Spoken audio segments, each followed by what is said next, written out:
প্রত্যেকটা মানুষের কর্তব্য, প্রত্যেকটা মানুষের দায়িত্ব যে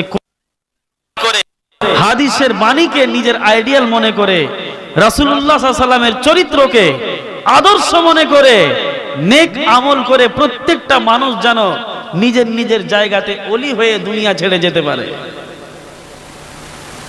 নাইলে কি আপনি কি মনে ভাবছেন যে এমনি এমনি জান্নাতে চলে যাবেন? এত জান্নাতে যাওয়া এত সহজ নয় সম্মানিত সুধী আমার।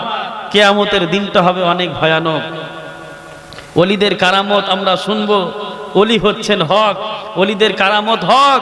এই ভারতের সরজমিনে যদি আল্লাহর ওলিরা না আসতেন তাহলে আজকে আমরা নিজেদেরকে মুমিন মুসলমান বলে দাবি করার কিছুই থাকতো না আমাদের কাছে। আমরা আজকে নিজেদেরকে মুসলমান বলে দাবি করতে পারছি, এর সব থেকে বড় কারণ হচ্ছে আল্লাহর ওলিরা এই ভারতের সরজমিনে এসে তারা দ্বীনের তাবলীগ করেছেন, তাওহীদের দাওয়াত দিয়েছেন। আর এটাই ছিল তাদের মাকসাদ এবং এটাই ছিল তাদের মেন হাদাফ, এটাই ছিল তাদের মেন টার্গেট। কারামত দেখানো নয়। বারবার বলছি, আমি কথাটাকে রিপিট করছি। আল্লাহর ওলি হুজুর খাজা গরিব নওয়াজ এসেছেন ভারতের সরজমিনে আপনাকে কোরআন শিখাতে, আপনাকে হাদিস শিখাতে, আপনাকে আল্লাহ রাসূলের চরিত্র শিখাতে, আপনাকে আল্লাহর রাসূলকে আইডিয়াল হিসাবে মানার জন্য, এই জিনিসগুলো শেখানোর জন্য তিনি এসেছিলেন। কিন্তু আপনি কি করছেন?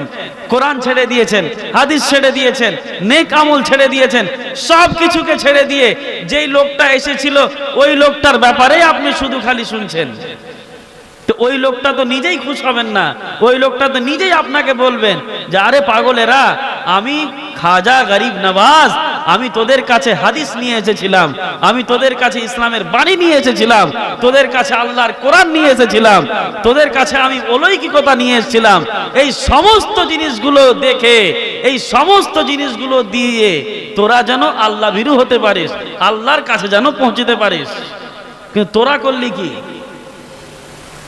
হাদিস ছেড়ে দিলেন, কোরআন ছেড়ে দিলেন, নেক আমল ছেড়ে দিলেন, সব কিছু ছেড়ে দিয়ে যেই লোকটা এসেছিলেন ওই লোকটা এসে কি কি কারামত দেখিয়ে গিয়েছেন ওগুলোই আপনি শুনে চলে গেলেন। কি লাভ হলো আপনার? আমার কথা বুঝতে পারছেন? হ্যাঁ, সকাল হবে গীবত চালু হয়ে যাবে আবার। জালসা শোনার মানে হচ্ছে এটাই। আজকে যদি হুজুর খাজা গরিব নওয়াজ এখানে থাকতেন আর তিনার যদি কারামত বয়ান করতেন আপনি, তিনি খুশি হতেন? আপনার মনে কি হচ্ছে তিনি খুশি হতেন? তিনি কখনোই খুশি হতেন না।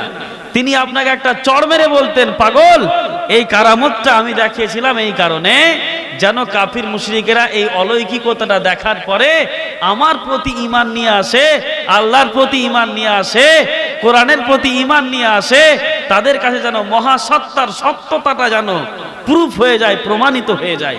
এই কারণেই কারামত দেখিয়েছিলাম। তুমি কি করবা কারামত নিয়ে? তোমার কাছে হাদিস আছে, তোমাকে কোরআন দিয়েছে, তোমাকে সিরাতে মুস্তাকিম দিল, তোমাকে আল্লাহকে চিনালো, তোমাকে রাসূলকে চিনালো, তোমাকে সব কিছু দিয়ে গেল, ওই কাজগুলো করো। আমার কথার মানে হচ্ছে এটাই, অন্য কিছু না। কথা বুঝতে পারছেন? সম্মানিত সুধী, একটু মন দিয়ে ভাবেন। জ্ঞানী গুণী সমাজ যদি হয়ে থাকেন তাহলে বুঝতে পারবেন।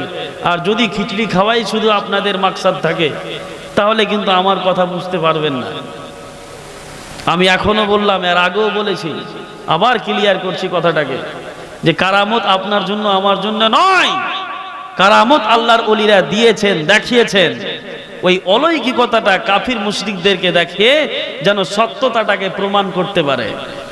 আল্লাহর ওলিরা আপনাকে যেটা দিয়েছে, আমাকে যেটা দিয়েছে সেটা হচ্ছে কোরআন, আমাকে আপনাকে যেটা দিয়েছে সেটা হচ্ছে হাদিস, আমাকে আপনাকে যেটা দিয়েছে সেটা হচ্ছে রসুলের নির্দেশ, আপনাকে আমাকে যেটা দিয়েছে রসুলের আদর্শ। যদি বলেন সুবহানাল্লাহ। এই রসুল বলে গিয়েছেন, দুনিয়ার জমিনে কোনো মহিলার মধ্যে যদি শুধুমাত্র 4টি গুণ থাকে, আমি নবী ওই মহিলাকে দুনিয়াতে জান্নাতের গ্যারান্টি দিয়ে দিলাম। কয়টি গুণ বলেন? বলবেন না? কথা বলেন একটু, কয়টি গুণ? একবার জোরে বলেন তো দেখি সুবহানাল্লাহ। আরো একটু জোরে বলেন সুবহানাল্লাহ। শুনতে ভালো লাগছে আপনাদের? মন থেকে বলছেন? আলহামদুলিল্লাহ পড়েন তো, আলহামদুলিল্লাহ। এই রসুল শিখিয়েছেন, হাদিস শিখিয়েছেন। এই খাজা গরিব নওয়াজ আপনাকে ওই একদাস ছেড়ে ভারতের সরজমিনে, দিল্লির সরজমিনে, আজমির শরীফে তিনি কারামত দেখার জন্য আসে নাই। এখানে মাইক আমার ভিডিও রেকর্ডিং হচ্ছে, তিনি কারামত দেখার জন্য আসে নাই। আল্লাহর রাসূলের এই বাণী আপনার কাছে পৌঁছে দিতে এসেছিলেন, যেই বাণী আল্লাহর রাসূল সাল্লাল্লাহু তাআলা আলাইহি ওয়াসাল্লাম বলেছেন, যদি কোনো মহিলার মধ্যে 4টি গুণ থাকে, আমি নবী সেই মহিলাকে দুনিয়াতেই জান্নাতের গ্যারান্টি দিয়ে দিব। ইদা সাল্লাত খামসাহা, যদি কোনো মহিলা 5 ওয়াক্তের নামাজ কায়েম করে, ওয়া সামাত রমজানা, যদি রমজান মাসের রোজা রাখে, ওয়া আতাত বালাহা, স্বামীর যদি সেবা করতে পারে, ওয়া হাফিজাত ফুরুজাহা, আর নিজের লজ্জা স্থানের হিফাজত করতে পারে, পরপুরুষ থেকে নিজেকে যদি গুছিয়ে রাখতে পারে, নিজের লজ্জা স্থানের সিক্রেট জায়গার যদি হিফাজত করতে পারে, আল্লাহর নবী বলছেন, যদি এই 4টি জিনিসের তুমি আমাকে গ্যারান্টি দাও রে কোনো নারী, আমি তোমাকে দুনিয়াতেই জান্নাতের গ্যারান্টি দিয়ে দিলাম। এই কথাটা বলার জন্য খাজা গরিব নওয়াজ এসেছিলেন। খাজা গরিব নওয়াজ আপনার কাছে এসেছিলেন এই জিনিসটা বলার জন্য। ইন্না ইনদাল্লাহিল ইসলাম, সরি আয়াতটা ভুলে গেছি, ইন্নাদ দীনা ইনদাল্লাহিল ইসলাম, এই বার্তা পৌঁছে দেওয়ার জন্য তিনি এসেছিলেন। এ বিশ্বের মানুষেরা শোনো, দুনিয়ার জমিনে হিন্দু, মুসলিম, খ্রিস্টান, বৌদ্ধিস্ট, অথিস্ট, নন মুসলিম, কত ধর্মের লোক আছে, কত মাযহাবের লোক আছে, কত ফিরকার লোক আছে। খাজা গরিব নওয়াজ আপনাকে এই ভারতের জমিনে কারামত দেখার জন্য আসে নাই। ভিডিও হচ্ছে, আমি এখনো বলছি, আপনাকে এই জিনিসটা পৌঁছে দেওয়ার জন্য এসেছিলেন যে মহান সত্তা পবিত্র কোরআনুল কারীমের মধ্যে বলেছেন, ইন্নাদ দীনা ইনদাল্লাহিল ইসলাম, আল্লাহর কাছে সব থেকে প্রিয় ধর্ম হচ্ছে ইসলাম ধর্ম। সুবহানাল্লাহ পড়ে। খাজা গরিব নওয়াজ কেন এসেছিলেন? কারামত দেখার জন্য আসে নাই, ভারতের সরজমিনে এই জন্য এসেছিলেন যেন আপনি আল্লাহ ভীরু হতে পারেন, আল্লাহকে চিনতে পারেন। আল্লাহুল্লাযী লা ইলাহা ইল্লাহু, মাবুদ সেই একজন সত্তা আল্লাহ, তিনি ছাড়া অন্য কোনো আর কোনো মাবুদ নেই। আছে নাকি? আল্লাহ ছাড়া আর কেউ মাবুদ আছে? যত নবী রাসূল এই দুনিয়ার জমিনে এসেছেন, প্রত্যেকটা নবী রাসূলের সর্বপ্রথম বার্তা, মেসেজ কি ছিল? লা ইলাহা, পড়েন না গো, লা ইলাহা ইল্লাল্লাহ, আল্লাহ ছাড়া কোনো মাবুদ নেই। হযরতে মূসা বললেন, রব্বুল আলামিন দাল্লিনি কালিমাতান, আল্লাহ আমাকে এমন একটা কালেমা শিখিয়ে দাও যেই কালেমা কেউ জানে না, তোমার কাছে সব থেকে বেশি প্রিয় কালেমা। আল্লাহ রাব্বুল আলামিন বললেন, মূসা রে, আমার কাছে সব থেকে প্রিয় কালেমা আছে, তুমি পড়ো। আল্লাহ বললেন, মূসা পড়ো, লা ইলাহা ইল্লাল্লাহ। পড়েন, লা ইলাহা ইল্লাল্লাহ। হযরতে মূসা বললেন, আল্লাহ এ তো কালেমা, এটা তো কোনো সিক্রেট কালেমা না, এটা তো ভাইরাল কালেমা। প্রত্যেকটা নবী রাসূল এই কালেমা পাঠ করেছেন। প্রত্যেকটা উম্মতি যারা ঈমান নিয়ে এসেছে, ইসলাম ধর্ম গ্রহণ করেছে, সেটা আদম হোক, সেটা নূহ হোক, সেটা ইব্রাহিম হোক, সেটা শীস হোক, সেটা লূত হোক, দুনিয়ার জমিনে যত নবী রাসূল এসেছেন এই কালেমা তো সবাই পাঠ করেছে। এটা কালেমা সিক্রেট হলো না। রব্বুল আলামিন বললেন, মূসা রে, এর থেকে সিক্রেট, এর থেকে মর্যাদাপূর্ণ, এর থেকে ফজিলতপূর্ণ কালেমা আমি আল্লাহ, আমার কাছে আর কিছু নেই। সুবহানাল্লাহ। হযরতে খাজা গরিব নওয়াজ এই ভারতের সরজমিনে, এই দুনিয়ার জমিনে কিয়ামত পর্যন্ত কোনো নবী আসবেন না, কিয়ামত পর্যন্ত কোনো রাসূল আসবেন না। এই দুনিয়ার জমিনে নবী রসুলের কাজগুলো কে করবে? আল্লাহর নবী বলেছেন, ওলামা উম্মতি কা আম্বিয়ায়ে বানি ইসরাইল, আমার এই উম্মতের আলিম ওলামায়ে কেরামগণ বানি ইসরাইলের নবীদের মতো। জোরে বলেন না সুবহানাল্লাহ। এই দুনিয়ার জমিনে, ভারতের জমিনে, এই ভারতবর্ষের সরজমিনে আল্লাহ বলার মতো কেউ ছিল না। 1 কোটির থেকেও মানুষ ভগবান বানিয়ে ফেলেছিল। এই সরজমিনে আল্লাহ রাব্বুল আলামিন নিজের তাওহীদের দাওয়াতকে, নিজের কালেমাকে, লা ইলাহা ইল্লাল্লাহ এই স্লোগানকে পৌঁছে দেওয়ার জন্য কোন নবী রাসূল আসা পসিবল ছিল না। যার কারণে খাজা গরিব নওয়াজকে আল্লাহ পাঠিয়ে দিলেন এই ভারতের জমিনে, যাও গিয়ে এই কালেমার বার্তা দিয়ে দাও, আল্লাহ ছাড়া কেউ মাবুদ নেই। তিনি কারামত দেখাতে এসেছিলেন। কারামত দেখে কি করবেন তিনি?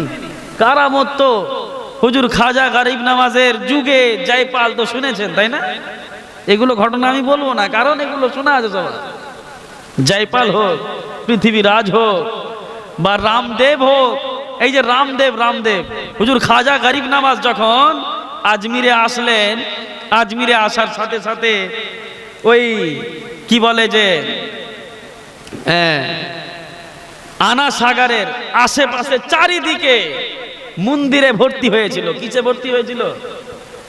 মন্দিরে ভর্তি হয়েছিল। 300 জন পূজারী সব সময়, 300 জন পূজারী। কতজন? 300 জন পূজারী সব সময়। ওই যুগের বাদশা ছিল হিন্দুদের বাদশা ছিল, পৃথিবীরাজ। সেই রাজত্বের দরবার থেকে 300 জন পূজারী সব সময় ওই আনা সাগরের আশেপাশে যে মন্দিরগুলো ছিল ওগুলোতে সব সময় ভগ ভগ ভগ ভগ করতো, পূজা করতো ওরা।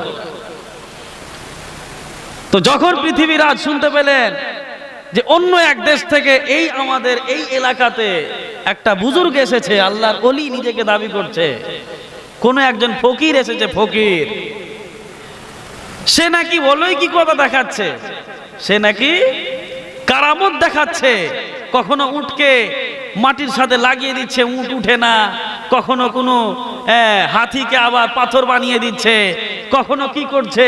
তো এই কোন ফকির জাদুঘর হবে? কি হবে বলেন না গো? জাদুঘর হবে, মনে হয় জাদুঘর আছে। ওই জন্য পৃথিবীরাজ কি করলেন? বাবা দেবরামকে পাঠালেন, রামদেবকে পাঠালেন, বাবা রামদেবকে পাঠালেন, অজয় সিংহাকে পাঠালেন, যাও তোমরা দুজন ভালো জাদু জানো, এক কাজ করো, ওই ফকিরের থেকে বড় জাদু দেখে ফকিরকে শেষ করে দাও। কথা বুঝতে পারছেন? এই কথা তোমাকে 50 বছরও কোনো মুলবি যদি বলে দেয় কিনা, সেদিন আমি কান কেটে দেবো। কোনো মুলবি বলতে পারবে না এই কথা, ও তো জানেই না এগুলো। তোমাকে চ্যালেঞ্জ দিয়ে বলে যাচ্ছে আমি, তুমি শুনো, তোমার জালসার প্রয়োজন নেই আমার। আমি কালিয়াচক এলাকাতে এমনিতেই আসি না, আমি জানি এখানকার লোক বুঝে কম। এরা অন্ধভক্ত হয়ে চলছে একটাই দিক দিয়ে, অন্য দিকটা এরা দেখতেই চায় না, আর এদের আলিম সম্প্রদায় বুঝাতেই চায় না এদেরকে। তো পৃথিবীরাজ পাঠালেন, যাও ওই ফকির জাদু করছে, তো তোমরা যাও। রামদেবকে পাঠালেন, অজয় সিংহাকে পাঠালেন, যাও তোমরা দুজন গিয়ে জাদু করে ওই ফকিরের জাদুকে শেষ করে দাও। হুজুর খাজা গরিব নওয়াজ রাদিয়াল্লাহু তাআলা আনহুর দরবারে যখন হাজির হলো এই রামদেব, আর ওই সঞ্জয় সিংহা যখন দাখিল হলো হুজুর খাজা গরিব নওয়াজের হুজরাতে জাদু করার জন্য, হুজুর খাজা গরিব নওয়াজ ওই সময়ে জাহো জালালে ছিলেন। আল্লাহর ওলিরা মুরাকাবা করেন, জিকির করেন, আল্লাহু আল্লাহু সুবহানাল্লাহ মাশাআল্লাহ লা ইলাহা ইল্লাল্লাহ, জিকির করে একটা টাইম থাকে, যেটাকে চিল্লা বলা হয়। চিল্লা বুঝেন তো? পাণ্ডবাদের চিল্লা বুঝেন না? চিল্লা, হ্যাঁ, চিল্লার সময়ে ছিলেন। এমন তো অবস্থাতে এরা দুজনে গিয়ে কটু কথাতে কথা বললেন, বাজে ভাষাতে। হুজুর খাজা গরিব নওয়াজ যখন এই মতো করে চোখ উঠালেন, হুজুর খাজা গরিব নওয়াজের চোখ দিয়ে একটা নূর বের হলো। মুহূর্তের মধ্যে বাবা রামদেবের মন গলে গেল, মুহূর্তের মধ্যে মুসলমান হয়ে গেল। ওলায়াতের নজর পড়তে না পড়তে ওর সমস্ত জাদু শেষ হয়ে গেল, ছিন্ন বিচ্ছিন্ন হয়ে গেল, জাদু শেষ। এবং কি ওই রামদেব বাবু যে হিন্দুদের পণ্ডিত ছিল এবং জাদুকর ছিল, হুজুর খাজা গরিব নওয়াজের মেন মুরিদ হয়ে গেল। সুবহানাল্লাহ। কি হয়ে গেল?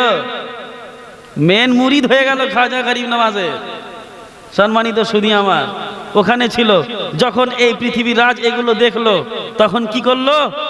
এক কাজ করো, এই ফকির, এই যে এতজন নিয়ে আর মুরিদ পুরিদকে নিয়ে বসে আছে, তো এক কাজ করো, এই আনা সাগরের পানি বন্ধ করে দাও, চারিদিকে পাহারা লাগিয়ে দাও।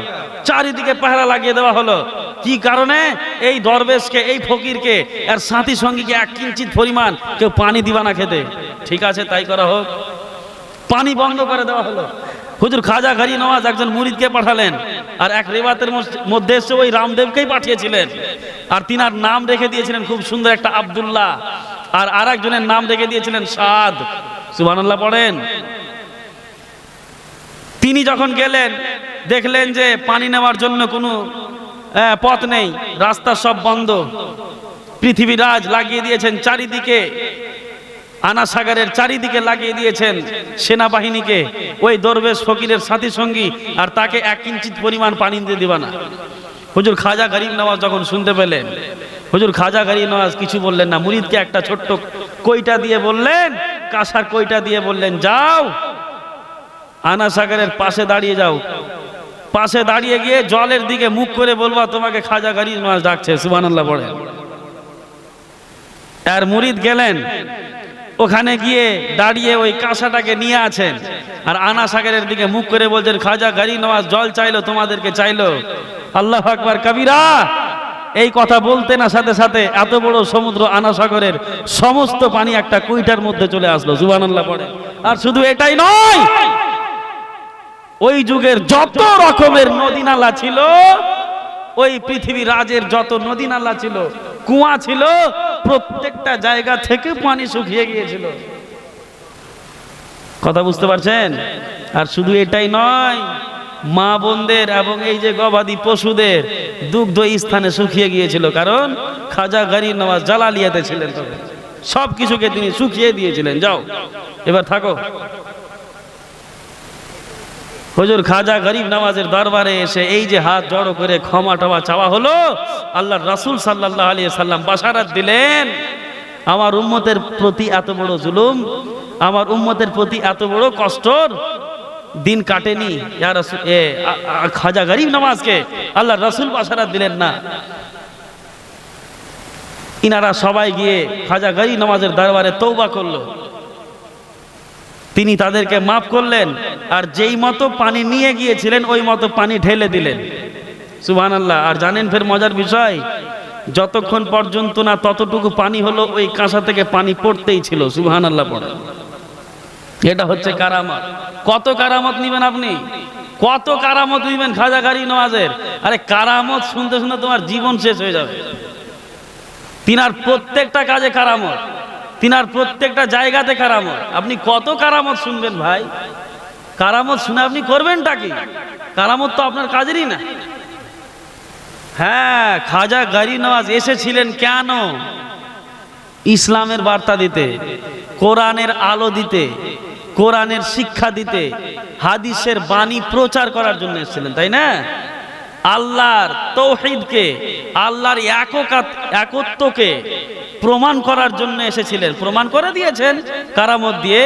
এবার আল্লাহর একত্বটা থেকে আপনাকে কায়েম থাকতে হবে, হাদিসের বাণী প্রচার করতে হবে, তার প্রতি আমল করতে হবে, কোরআনের আলোকে আলোকিত হতে হবে, সারা পৃথিবীকে আলোকিত করতে হবে। আপনি নিজে আলো পাননি, কোরআনে তো আলোকিত করবেন কি? আর তারপরে বলছেন আপনি কারামত শুনবো, তো কি লাভ? তিনার পায়গাম তো এটাই ছিল, লা ইলাহা ইল্লাল্লাহ। তিনি এসেছিলেন এই কারণে, এই জিনিসটা বলার জন্য যে আল আউয়ালু মা ইউহাসাবু বিহিল আবদু ইয়াউমাল কিয়ামাতে সালাতুহু ফাইন সালুহাত সালুহাতিল আমালু কুল্লুহু ওয়াইন ফাসাদাত ফাসাদাতিল আমালু কুল্লুহু। খাজা গরিব নওয়াজ আপনাকে ইসলাম দিয়ে, আপনাকে ঈমান দিয়ে, আপনাকে হাদিস দিয়ে, আমাকে হাদিস দিয়ে এই জিনিসটা বুঝাতে চেয়েছিলেন, এই বার্তাটা দিতে চেয়েছিলেন যে দেখো কিয়ামতের দিনে তুমি যাই করো না কেন দুনিয়াতে, কিয়ামতের দিনে সর্বপ্রথম আল্লাহ পাক তোমাকে যে জিনিসটি সম্বন্ধে প্রশ্ন করবেন সেটা হবে নামাজ। সেটা হবে কি? আজকে খাজা গরিব নওয়াজ যদি না আসতেন, আমার দাদা, তার দাদা, তার দাদা হয়তো কোনো 2-4টা 5-6টা পুস্ত বা 15-20টা পুস্ত যাওয়ার পরে দেখবেন কেউ না কেউ একজন কাফির ছিল, তাই না? ছিল কি ছিল না? আপনার বংশের আপনি যান, 8-10টা পিঢ়ি পিছনে যাবেন, কেউ না কেউ কাফির ছিল। আজকে আমি হাদিসগুলো পড়ছি কি পড়ি না? আপনি হাদিসগুলো পড়ছেন কি পড়েন না? মানছেন কিনা হাদিস? নামাজ পড়ছেন কিনা?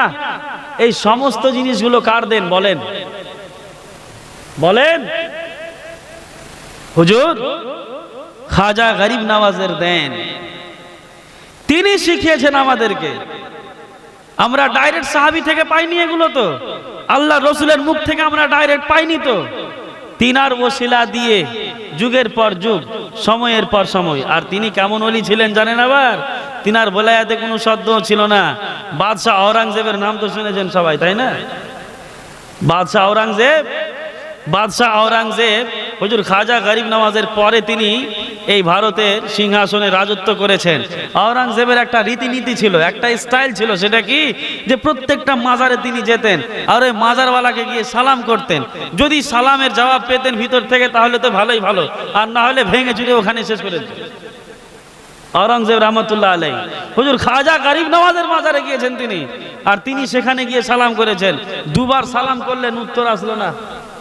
ইনার তো মন খারাপ যে হুজুর খাজা গরিব নওয়াজ এত ফেমাস একজন আল্লাহর ওলি, সবাই মানছে, অথচ ইনি কবরের ভিতর থেকে আমাকে সালামের জবাব দিচ্ছেন না। মানে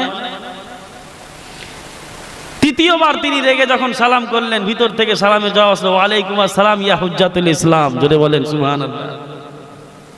সম্মানিত শুধু আমার, তো আল্লাহর ওলি যে ছিলেন হুজুর গৌসে পাক হুজুর খাজা গরিব নওয়াজ, এখানে কোনো সন্দেহ নেই, এটা প্রমাণিত অনেক আগে থেকেই। তিনার প্রত্যেকটা জিনিসে কারামত আপনি খুঁজলেই দেখতে পাবেন, প্রত্যেকটা জিনিসে আপনি কারামত দেখতে পাবেন। যা বলেছেন তিনি তাই হয়ে গিয়েছে, যা বলেছেন তাই হয়ে গিয়েছে। তো কারামত দেখে আমাদের লাভ হবে না। কারামত ওই যুগের কারামত এই যুগে শুনে আপনি করবেন কি? শুনবেন জাস্ট।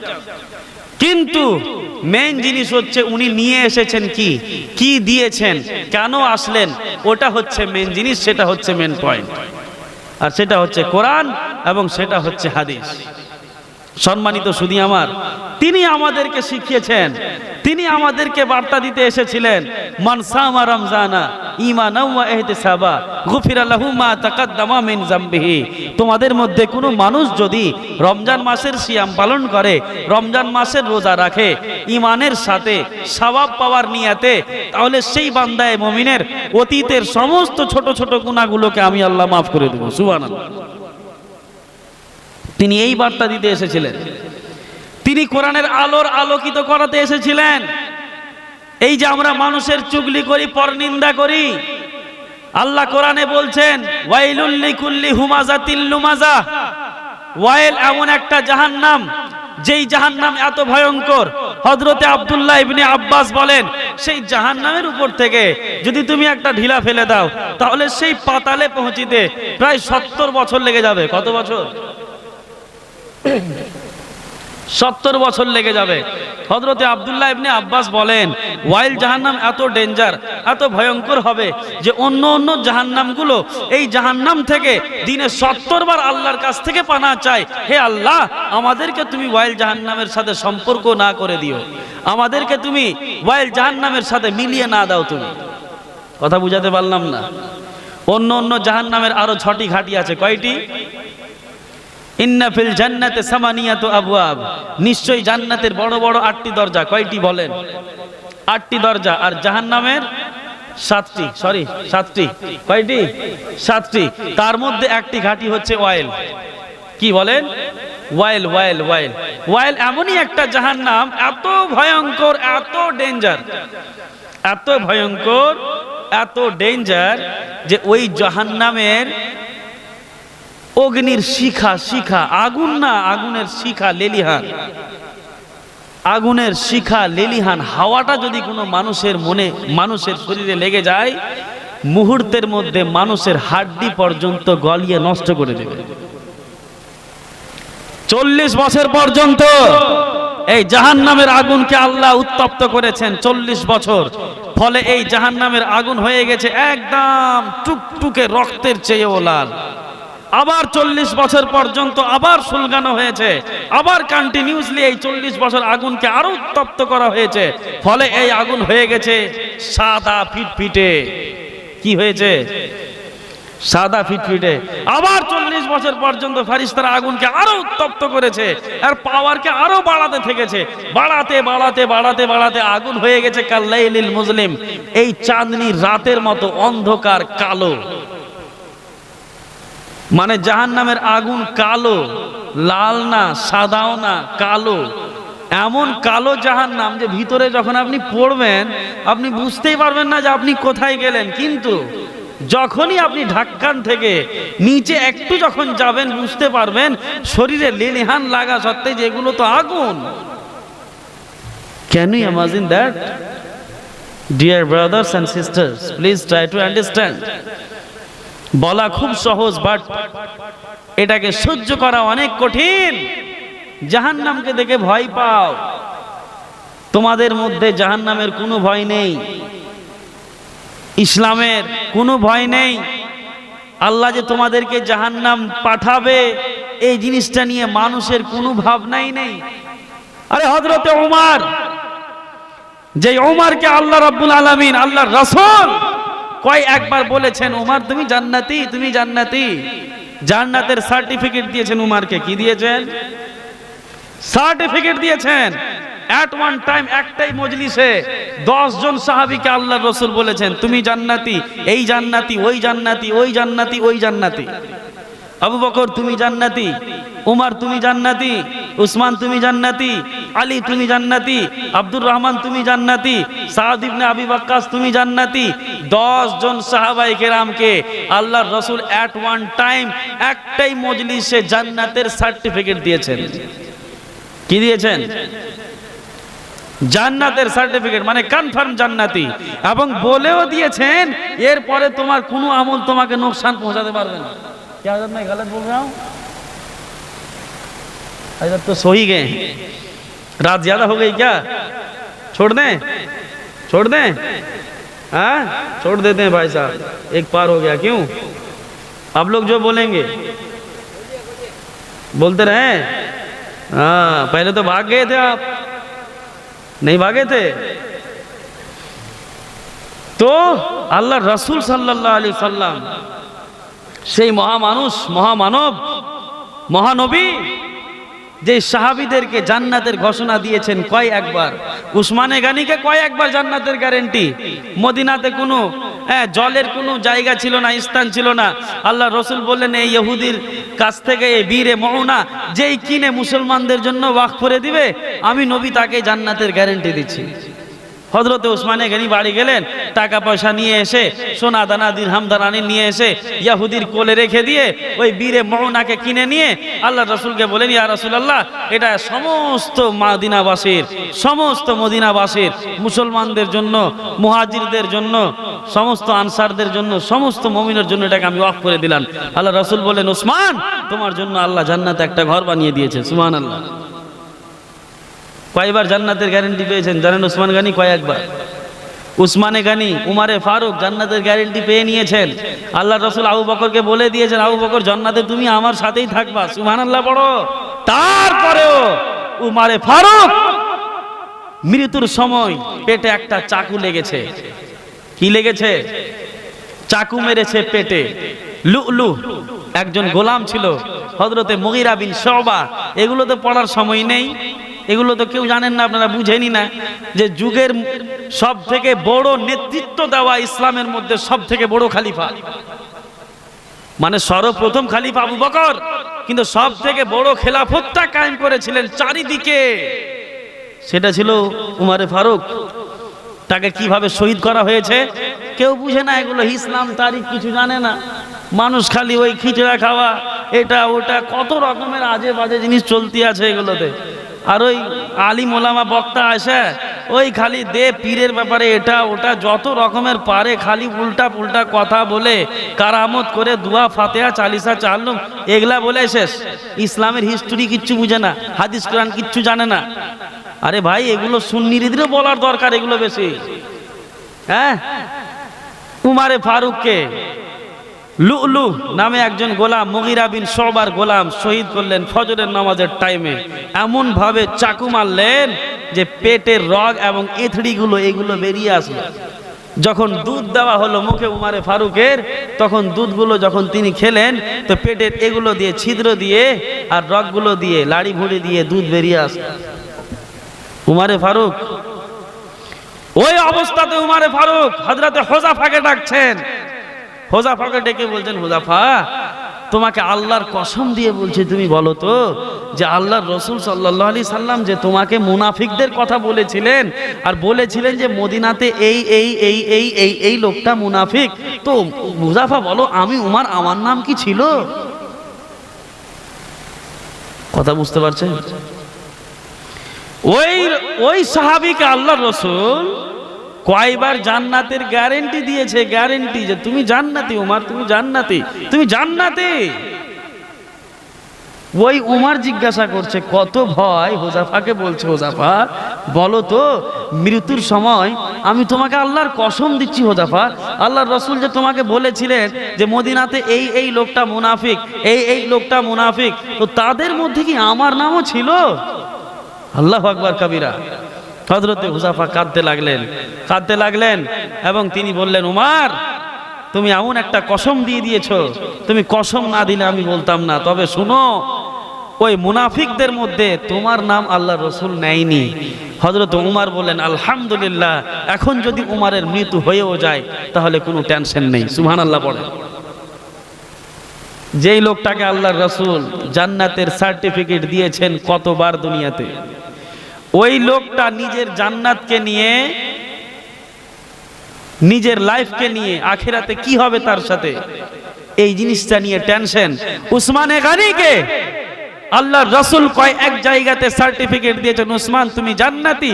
ওই উসমানে গানি যখন কোন কবরের পাশ দিয়ে যেতেন এমন কাঁদতেন, এমন কাঁদতেন, এমন কাঁদতেন, রিওয়ায়াতের মধ্যে এসেছে যে হযরতে উসমানে গানির দাড়ি দিয়ে এমন ভাবে টপ টপ করে জল বয়ে বয়ে পড়তো, মনে হতো হযরতে উসমানে গানি এখন উযু করে আসলেন, ওই উযুর জল দাড়ি দিয়ে বয়ে বয়ে পড়ছে। আল্লাহু আকবার বলেন। বোঝা যায় না? না বোঝা যায় না, এগুলো কথা বোঝা যাবে না, আমি জানি বোঝা যাবে না, কঠিন কথা এগুলো। সেই উসমানে গানি যাকে আল্লাহর রাসূল কয়েকবার জান্নাতের গ্যারান্টি দিয়েছে, সার্টিফিকেট দিয়েছে, ওই উসমানে গানি কবর দেখলেই এত কাঁদে, এত কাজে দাড়ি ভিগে যায়। ওই আবু বকর সিদ্দিক যিনি হচ্ছেন আফজালুল বাশার বাদাল আম্বিয়া, সমস্ত নবী রাসূলদের পর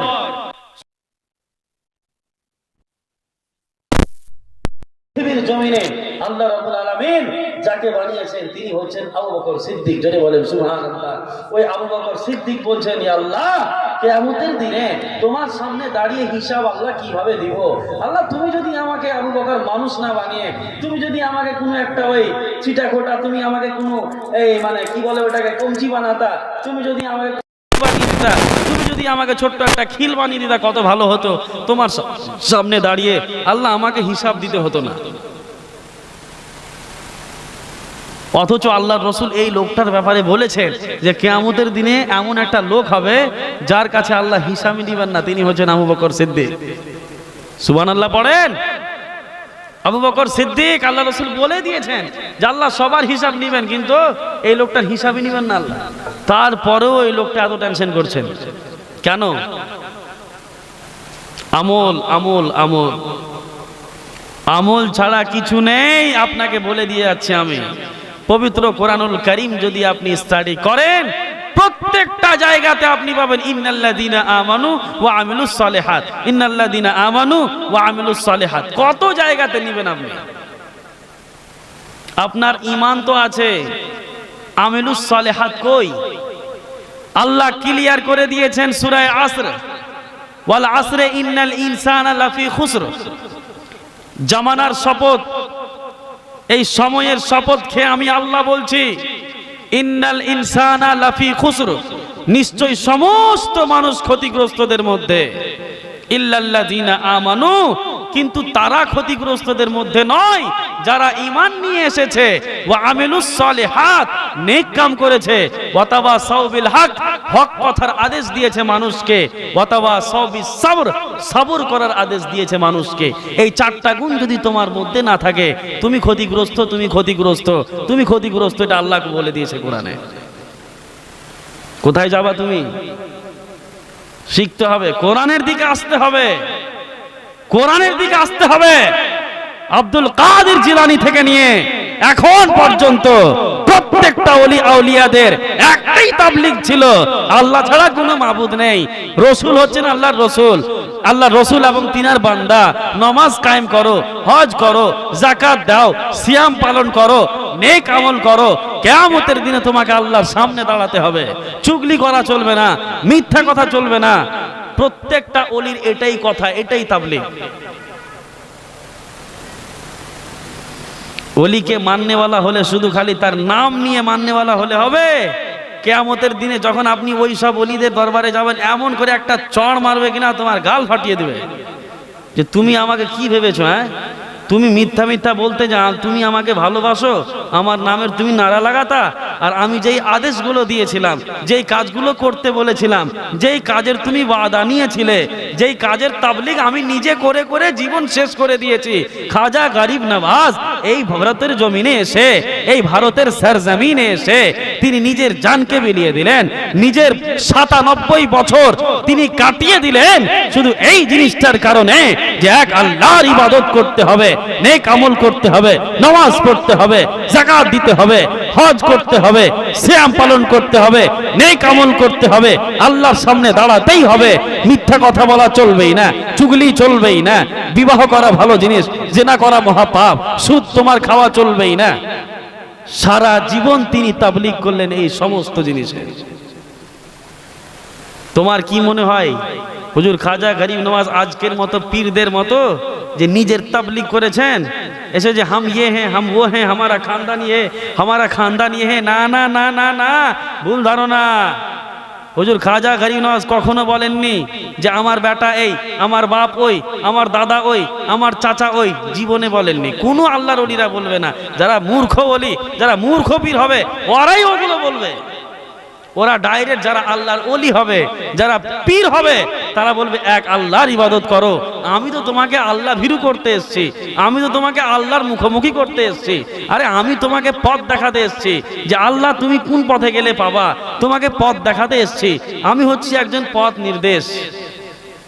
প্রত্যেকটা আল্লাহর ওলিয়ে কামিলের এটাই হচ্ছে ওয়ার্ড, এটাই হচ্ছে তাদের স্লোগান। কারামত দেখা, নিজের বয়ান করা, নিজের প্রশংসা করা কোনো ওলিদের কোনো ছিলই না। আল্লাহর ওলি এমন ছিল যে আল্লাহর সাথে তারা সম্পর্ক যুক্ত থাকতো, রাতকে রাত আল্লাহর ইবাদত করত। যখন অন্য কোনো মানুষ জানতে পারতো, আল্লাহর কাছে দোয়া করতো, আল্লাহ তোমার আর আমার বন্ধুত্ব শুধু তুমি আর আমি জানতে, আজকে অন্য মানুষ জেনে গেছে, তুমি আমাকে উঠিয়ে নাও। সুবহানাল্লাহ পড়েন। আর তোমার পীর তোমার সামনে বসে তসবিহ গুনছে মিথ্যা মিথ্যা। আর দেখো যে মসজিদে গিয়ে নামাজ পড়তে পারে না, তোমার বাড়িতে নামাজ পড়ছে। মেরে মেরে ভাগান এগুলোকে। আমি কোনো পীরের নাম নিয়ে টার্গেট করি না, আল্লাহর কসম খারাপ পীরকে আমি বলি না, খারাপ পীরকে বলি, ভালো পীরকে বলতে যাবো না। আল্লাহর রসুল বলছেন, আল্লাহ রসুলের থেকে বড় পীর আপনার?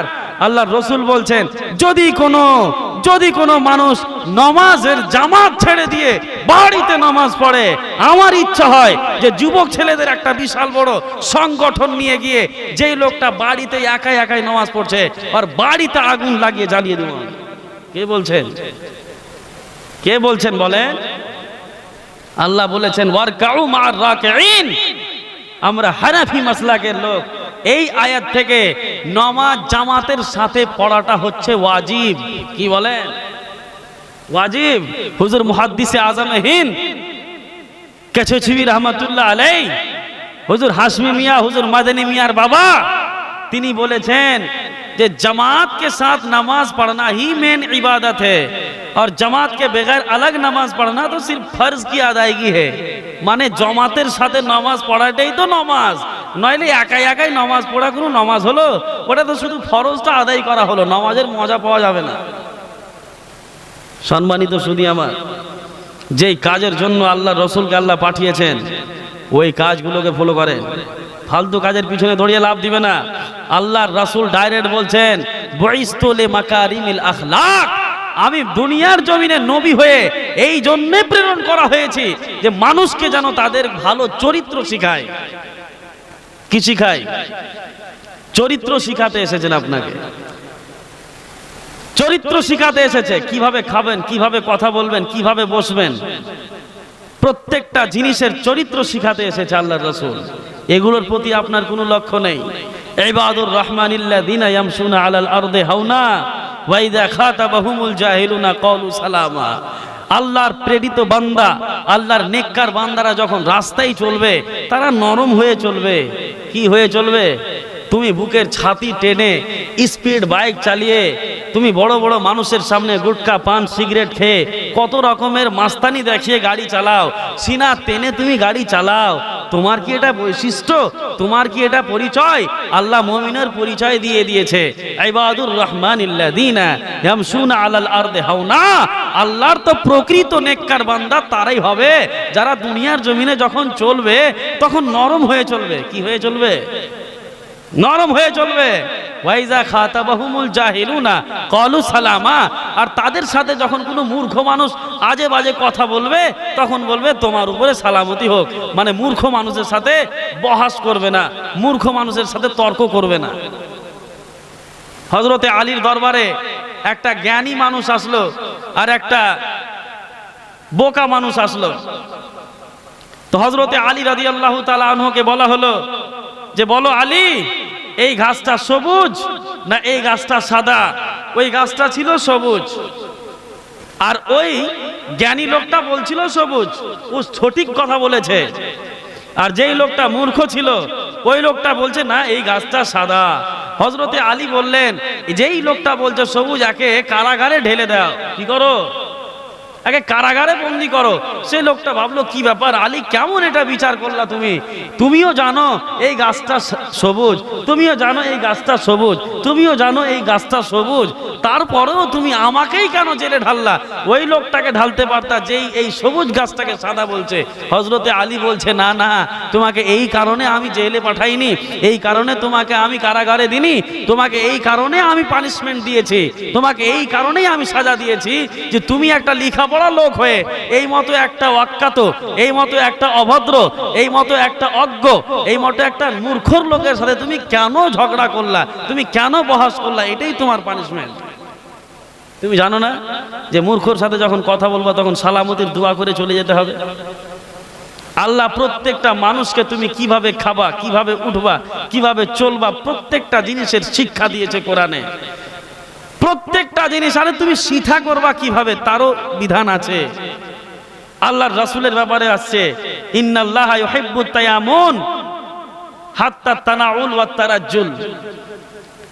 আল্লাহ রাব্বুল আলামিন এই ডান হাতকে পছন্দ করেন। ডান হাতে নামের আমল দিবেন। ডান হাতে আল্লাহর রাসূল শিথা করতেন, ডান হাতে খাবার খেতেন, ডান দিকে আল্লাহর রাসূল আগে পায়ের জুতা পরতেন। কি শরীয়তের বিধান! কোনটা হাত আপনি জামা ভরবেন, পাঞ্জাবি পরছেন, কোনটা হাত আগে ভরতে হবে তারও বিধান শরীয়ত দিয়েছে। সুবহানাল্লাহ পড়েন। এর থেকে বড় ধর্ম পৃথিবীতে হতে পারে? এই শিক্ষাগুলোই তো দিতে এসেছিল খাজা গরিব নওয়াজ। খাজা গরিব নওয়াজ কারামত বয়ান করতে, কারামত দেখাতে আসে নাই। খাজা গরিব নওয়াজ ইসলাম আহকাম দিতে এসছেন, শরিয়ত দিতে এসছেন, হাদিস দিতে এসছেন, আপনাকে শরীয়তের বিধি বিধান দিতে এসছেন। আপনি দুনিয়ার জমিনে পার্থিব দুনিয়াতে কিভাবে চলবেন, কি খাবেন, কি করবেন, আল্লাহ কি কি করতে বলেছে, কি কি থেকে দূরে থাকতে বলেছে, কি করলে দুনিয়া আখেরাত আপনার জন্য ভালো হবে, কি করলে আপনার জন্য দুনিয়া আখেরাত বরবাদ হবে, এই প্রত্যেকটা জিনিস আল্লাহর তরফ থেকে আপনার কাছে, আমার কাছে সমস্ত জিনিসের বাণী পৌঁছে দেওয়ার জন্য আল্লাহ রাব্বুল আলামিন হুজুর খাজা গরিব নওয়াজকে নিজের ওলায়াত দান করার পরে এই ভারতের সরজমিনে আল্লাহ রাব্বুল আলামিন তিনাকে পাঠিয়েছিলেন। আর এটাই হচ্ছে ওলায়াতের উদ্দেশ্য। আসুন সম্মানিত সুধী, সময় হয়ে গেল অনেক বেশি। একবার দুরুদে পাক পড়েন, দুরুদে পাক পড়ে ছোট্ট একটা গজলের দুই একটা ছন্দ পড়ে আমি আমার বক্তব্য ইতি ঘটাবো। একবার দুরুদে পাক পড়ুন। আল্লাহুম্মা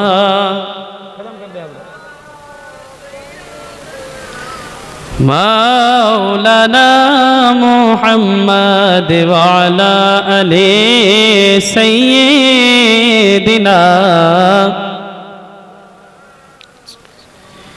মসজিদের ওই পাশে আমার কবর দিও ভাই,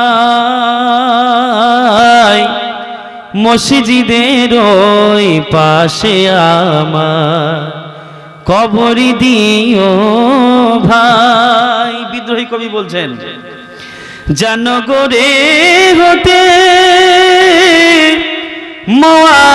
মুয়াজ্জিনের গোরে হতে মুয়াজ্জিনের আজান শুনতে পাই, মসজিদের ওই পাশে আমার কবর দিও ভাই। সুবহানাল্লাহ পড়েন।